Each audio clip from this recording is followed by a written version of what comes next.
राष्ट्रवादी काँग्रेस शरदचंद्र पवार पक्षाला अखेरीस आता नवीन प्रदेशाध्यक्ष जे आहेत ते मिळालेले आहेत। नवीन प्रदेशाध्यक्ष म्हणून शशिकांत शिंदे यांची निवड झालेली आहे। आपल्याबरोबर पक्षाचे आमदार रोहित पवार आहेत आपल्याबरोबर। रोहितजी, नवीन प्रदेशाध्यक्ष मिळालाय। खरं तर जयंत पाटलांनी 7 वर्ष पक्षाची कारकीर्द सांभाळली, आता नवीन प्रदेशाध्यक्ष आहेत। कशा पद्धतीने पक्ष पुढे जाणार आहे? आत्ताच्या परिस्थितीला पक्ष खूप कठीण परिस्थितीमध्ये आहे, विपरीत परिस्थिती आहे, तरी देखील नवीन प्रदेशाध्यक्ष दिला।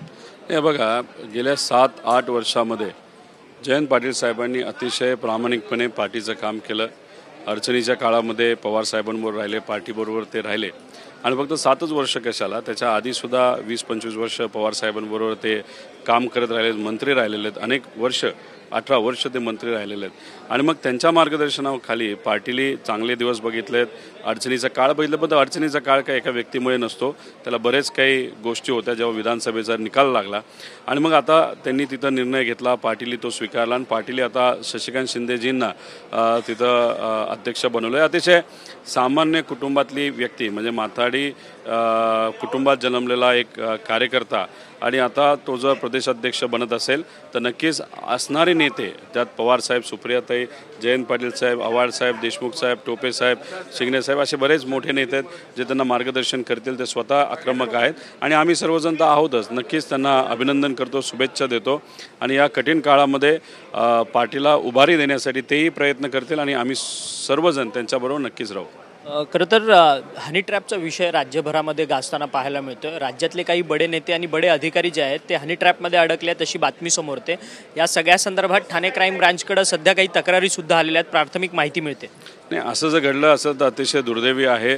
अशा पद्धतीने मोठ्या नेत्यांना, आणि ते सुद्धा असं कळतं की काही सत्तेतले लोक आहेत, अशा नेत्यांना जर अशा पद्धतीने ट्रॅप केलं जात असेल, अधिकाऱ्यांना ट्रॅप केलं जात असेल तर मग खरंच कुठंतरी सिरियसली घ्यायची जरूरत आहे। सामान्य लोक अडकतात, आता नेते अडकलेले आहेत, त्यामुळे एखादा कायदा बनवत असताना एक तर इन्व्हेस्टिगेशन करा, याच्यामध्ये कोण जबाबदार आहे, आणि कायदा बनवत असताना जरा सामान्य लोकांचं पण हनी ट्रॅपच्या बाबतीतला विषय घ्या आणि या नेत्यांचा सुद्धा घ्या आणि सगळ्यांनी त्या बाबतीतली आपापल्या पर्सनल लेवलला काळजी घेणं पण तितकंच महत्त्वाचं आहे।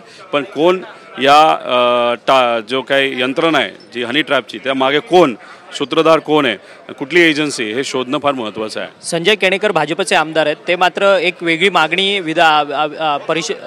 करताना पाहायला मिळतात परिषदेत। ते म्हणतात की खुलताबादचं नाव जे आहे ते रत्नापूर करावं म्हणून। अशा पद्धतीने वेगवेगळी नामांतर करणं ही योग्य आहेत का काही? दर अधिवेशनमध्ये तुम्ही असा काहीतरी मुद्दा आणता आणि त्याच्यावर तुम्ही चर्चा करून आणता। आज शेतकरी आत्महत्या करत आहे, दिवसाला 8 आत्महत्या शेतकरी करतोय, 5 ते 6 आत्महत्या हे युवा तिथं करतात, बेरोजगार युवा, आणि त्याबद्दल कुणी बोलत नाही। लाडक्या बहिणींबद्दल तिथं बोललं जात नाही आणि इथं एखाद्या गावाचं, एखाद्या शहराचं नाव बदलण्यासाठी तुम्ही जर चर्चा करून आणत असाल, त्यापेक्षा एक काम करा, तुम्ही एक वेगळी समिती बनवा की महाराष्ट्रात कुठल्या कुठल्या गावांचे नाव बदलायचे आणि का, त्या समितीचा अहवाल आल्यानंतर त्या बाबतीत आपण कुठेतरी बघूया। उगाचच दर अधिवेशनामध्ये हा मुद्दा आणून विषय कुठेतरी बदलण्याचा प्रयत्न तुम्ही करत असाल तर हे योग्य नाही। धन्यवाद, तुम्ही आमच्याशी बातचीत केली। आमदार रोहित पवार होते। खरं तर अधिवेशनाचा मुद्दा भरकटवण्याचं काम जे आहे ते सत्ताधारी बाकावरचे आमदार करतात, असा थेट हल्लाबोल रोहित पवारांनी केला। खरं तर खुलताबादचं नाव बदलून रत्नापूर करणं हे कितपत योग्य आहे, कारण की शेतकऱ्यांचे समस्या आहेत, शेतकऱ्यांच्या समस्यांवरती सरकारने लक्ष दिलं पाहिजे अशी विनंती जी आहे ती आमदार रोहित पवार यांच्याकडनं आपल्यासोबत बातचीत करताना त्यांनी केलेली आहे। व्हिडिओ जर्नलिस्ट रोशनसह अक्षय मंकणी, TVN मराठी, मुंबई।